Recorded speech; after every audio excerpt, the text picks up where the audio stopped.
à vous la parole. Ok, merci. Alors, moi, quand j'ai vu le thème du panel, ça m'a fait rire. Très honnêtement. Le cœur, comment garder ses valeurs dans un... On parle de quoi concrètement? Disons la vérité. Hein. On peut dire la vérité, non? Moi, je parle terre à terre. Je suis le fils du pasteur Yves, pour ceux qui le savent, donc je suis un peu brut comme lui. On parle de quoi? Il y a trois nuances qu'il faut faire. Et avant de répondre à la question, je vais présenter ces trois nuances. La première chose, c'est qu'il faut garder à l'esprit, pour moi, il n'y a pas d'entrepreneuriat chrétien. S'il vous plaît. Ça n'existe pas. Est-ce que je peux répéter ça? Il n'y a pas d'entrepreneuriat chrétien. De la même manière qu'il n'y a pas d'entrepreneuriat hindou, qu'il n'y a pas d'entrepreneuriat musulman, qu'il n'y a pas d'entrepreneuriat anglais, qu'il n'y a pas d'entrepreneuriat français, qu'il n'y a pas d'entrepreneuriat africain. Ce n'est pas vrai. Il existe l'entrepreneuriat. Point barre. Et donc, l'entrepreneuriat en tant que tel, je vais revenir sur la part de Dieu, malheureusement aujourd'hui, est dominé et influencé par des règles qui ne nous conviennent pas, de façon générale. Donc, le vrai sujet, le vrai défi, c'est de dire comment je triomphe dans un environnement qui n'est pas le mien. Mais ne me dites pas, parce que je suis chrétien, que je ne vole pas, ça garantit ma réussite en entrepreneuriat. Ce n'est pas vrai. Parce que la vérité, c'est qu'en face de moi, j'ai un entrepreneur qui a 2 femmes et il est prospère dans ses affaires. J'ai un entrepreneur qui ne prie pas, qui ne donne pas la dîme comme moi, il est prospère dans ses affaires. Donc il faut dire la vérité. Il n'y a pas d'entrepreneuriat chrétien. C'est la première chose. Deuxième nuance à faire. Deuxième nuance à faire. Je vais vous choquer. Non mais je vous dis la vérité. Voilà. Je vais vous choquer. Laetitia, tu es intègre et je dis Amen pour toi. Tu es intègre et je dis gloire à Dieu pour toi. Maintenant, j'ai une réponse pour toi. L'entrepreneuriat n'en a rien à foutre. Vous comprenez ce que je vous dis? C'est-à-dire que l'entrepreneuriat n'a rien à faire avec le fait que je sois... Ce n'est pas son problème. Donc, s'il faut prendre l'entrepreneuriat comme une entité, un système dans lequel on va, le système entrepreneuriat n'a rien à faire avec le fait que moi je sois honnête.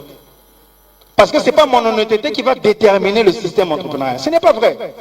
Donc, l'effet de l'entrepreneuriat sur mon système de valeurs n'affecte pas, n'impacte pas le résultat que je dois ou que je suis supposé avoir.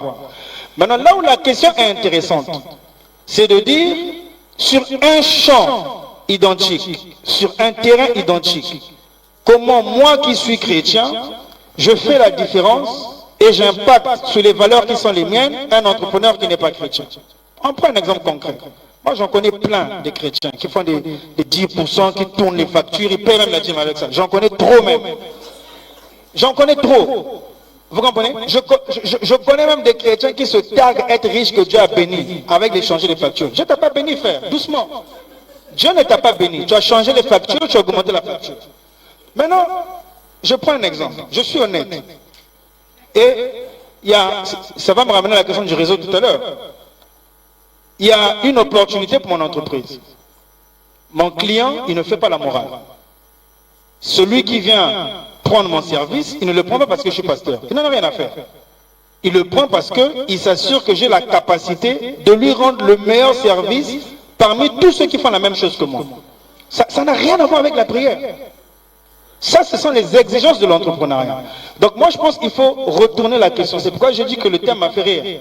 Parce qu'il faut voir les exigences de l'entrepreneuriat face à mon système de valeurs. Alors l'idée, c'est de dire comment dans mon système de valeurs, je deal ou je ne deal pas avec ce que me présente l'entrepreneuriat. Et c'est là où il faut être très fort. Est-ce qu'aujourd'hui, j'accepte que mon entreprise à moi fasse un chiffre d'affaires de 90 milliards de dollars comme Bill Gates? Parce que ce qu'on ne vous dit pas, c'est que Bill Gates, il a payé les pots de vin. Et moi, mon pasteur Tania Kela va me dire, on ne fait pas ça. Ce que vous ne dites pas, parce que vous me mettez dans un système qui va me mettre en concurrence, en comparaison avec Elon Musk, mais vous ne dites pas aux gens que Elon Musk, d'ailleurs, il allait voir Macron pour payer des pots de vin. Vous ne dites pas aux gens que le Libanais qui est le plus riche du Congo ici, le soir il allait voir un des hauts cadres du gouvernement pour garantir, asseoir un système de pots de vin. Donc, question. Moi, je suis pasteur. J'ai des valeurs, je ne mens pas. Papa, vraiment, moi, je ne mens pas, c'est sûr. Je ne mens pas. Dossier, 10 milliards ici, 10 milliards là. On m'appelle le soir. Alors, les 10 milliards, ton entreprise les fait ou ne les fait pas? Mon système de valeurs, il répond quoi? Là, je vous renvoie la question. Monsieur Gaga, s'il vous plaît, sous vos acclamations.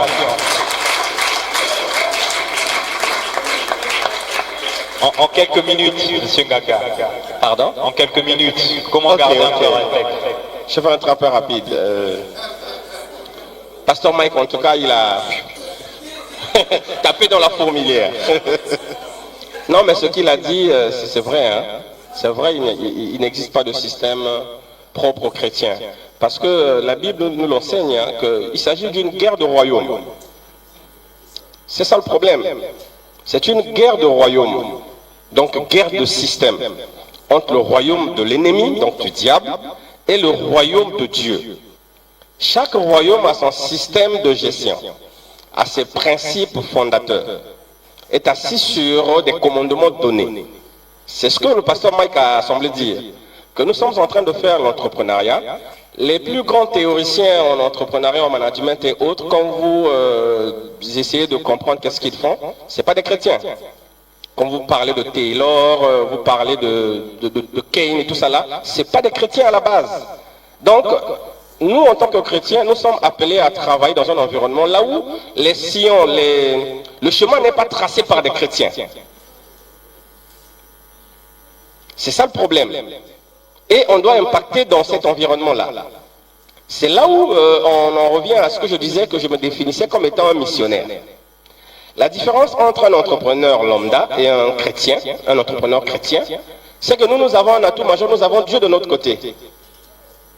Ce qui fera la différence dans ces deux chemins, là où pasteur Mike parlait de deux bouteilles, 10 millions et autres, c'est que le business ou bien l'opportunité qui me revient, personne ne pourra le prendre.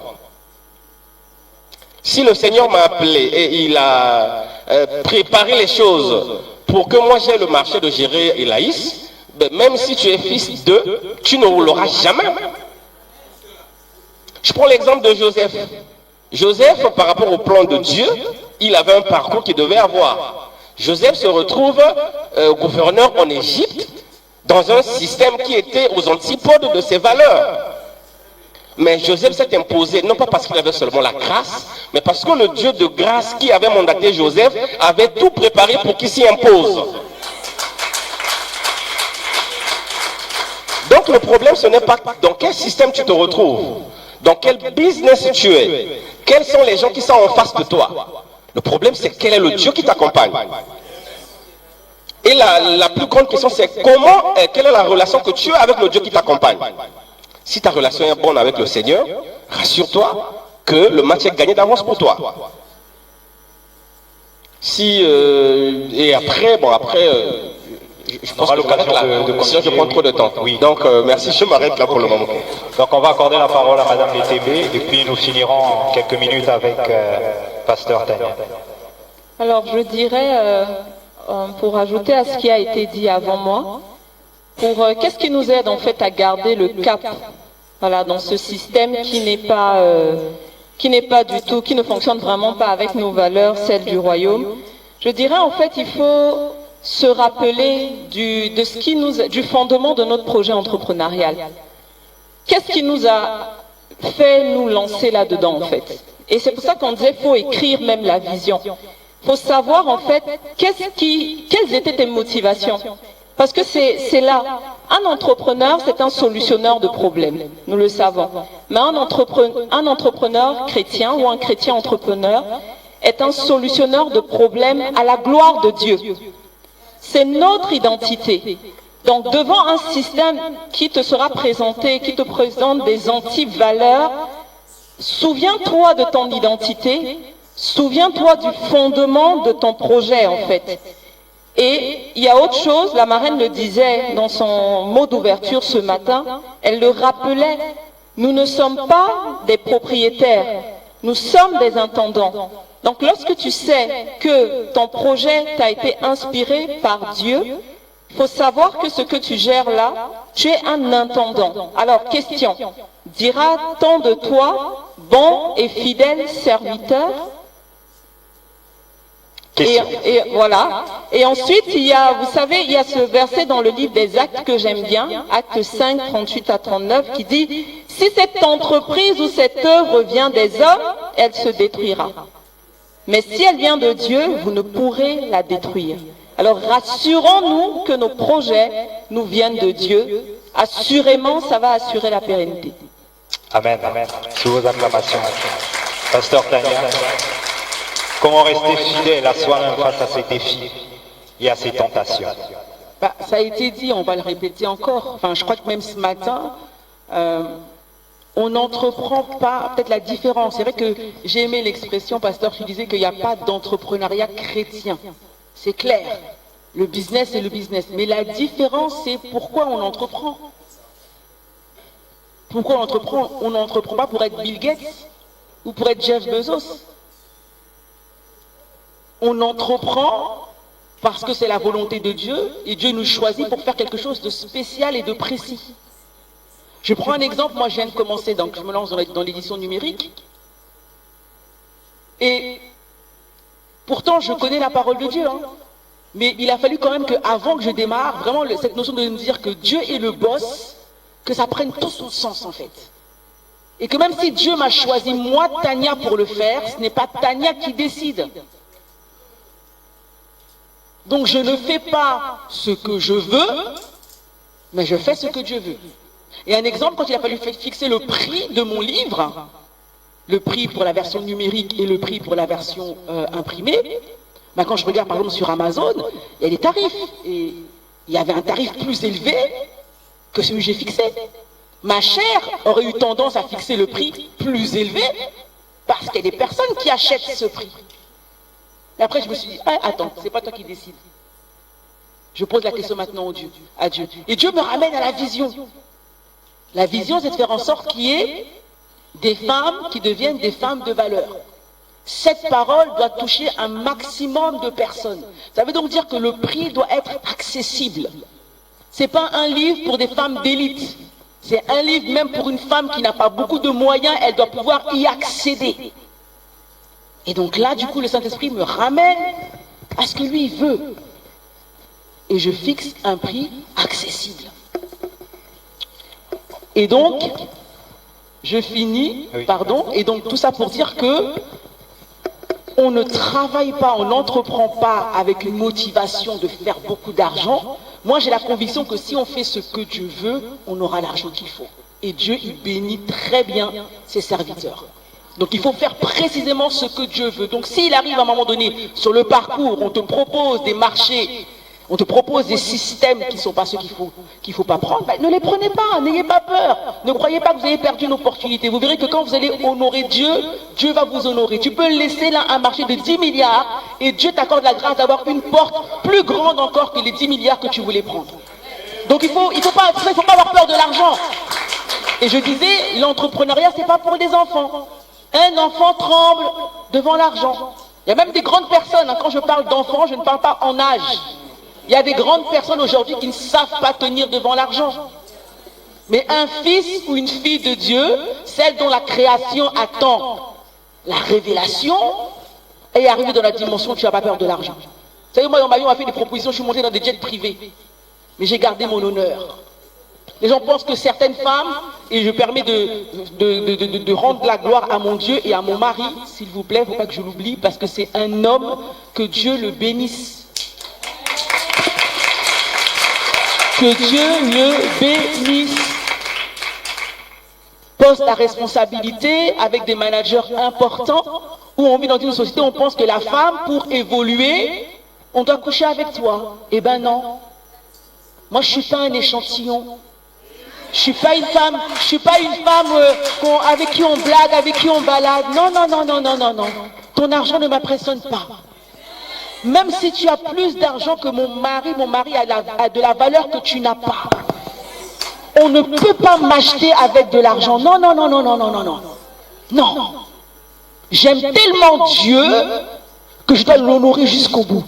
L'argent ne peut pas me faire tomber. Et vous aussi ayez ce mental-là, ce mindset qui fait que ne tremblez pas devant l'argent. C'est un petit bout de papier, tu peux même marcher dessus. Faut pas avoir peur de l'argent, faut pas être complexé. Il y a un temps pour tout avec Dieu. Même si tu roules pas encore dans le Prado, c'est pas grave, c'est pas ça qui est important. Il y a un temps pour tout. On va pas à pas avec le Seigneur. On n'est pas là pour impressionner qui que ce soit.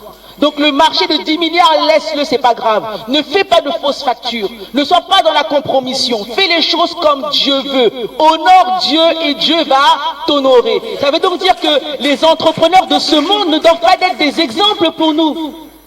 Même monsieur Didier Mabonzela l'a dit. Le plus grand entrepreneur, c'est qui? C'est notre Dieu. Jésus-Christ nous a montré l'exemple. C'est lui la référence. Le reste, on s'en fout. C'est pas notre problème. Qu'ils fassent tous les milliards qu'ils veulent. I don't care. C'est pas mon problème. Moi, c'est Dieu. Ses principes. Donc vraiment, il faut qu'on prenne ça. Parce que c'est vrai qu'on veut l'argent. On a besoin d'argent pour soutenir l'œuvre de Dieu, et ainsi de suite. Mais on n'est pas prêt à tout pour l'argent. Je ne vais pas me compromettre pour de l'argent qui appartient à mon Dieu. Ça n'a pas de sens. L'or et l'argent appartiennent à mon Dieu. Donc je reste avec mon Dieu. La Bible dit, il fait toutes choses bonnes en son temps.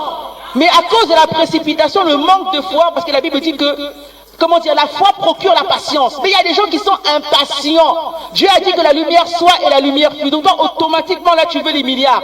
Quel est le travail que tu as fait pour gagner les milliards? Qu'est-ce que tu as semé pour avoir des milliards? Sème des milliards et tu obtiendras des milliards. Donc il y a vraiment, c'est le cœur, mais il faut avoir le cœur de Dieu. Il dit, aime ton Dieu de tout ton cœur, de toute ton âme, de toute ta force et de toute ta pensée. Et il dit, aime ton prochain comme toi-même. Si tu t'aimes, tu voudras pas qu'on te vole. Alors ne vole pas quelqu'un. Hein? Parce que aime ton prochain comme toi-même. Ne fais pas aux autres ce que tu ne veux pas qu'on te fasse. N'escroque pas et tu ne te feras pas escroquer. Ne vole pas et tu ne te feras pas voler. Sois, gentil et on sera gentil avec toi. Et je bénis le Seigneur pour la parole de notre sœur qui dit, mais commencez déjà à semer auprès des entrepreneurs qui sont là. Semez déjà dans la vie des entrepreneurs. Et vous allez récolter. Que Dieu vous bénisse. Nous prenons en complément